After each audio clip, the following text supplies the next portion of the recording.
Dominantan diskurs u kosovskoj javnosti poslednjih godina, poslednjih decenija je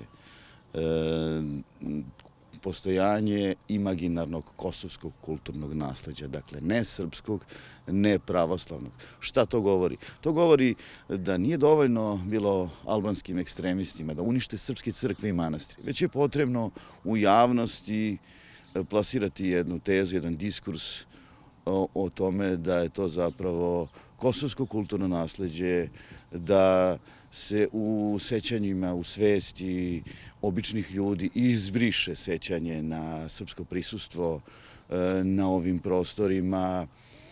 Nije isključeno da u perspektivi se Priština odluči na neku egzibiciju formiranja Kosovske pravoslavne crkve po uzoru na nešto što su pokušali i što rade u Crnoj Gori ili što su u prošlosti radili ustaše u nezavisnoj državi Hrvatskoj. Dakle, to je nešto što nas očekuje.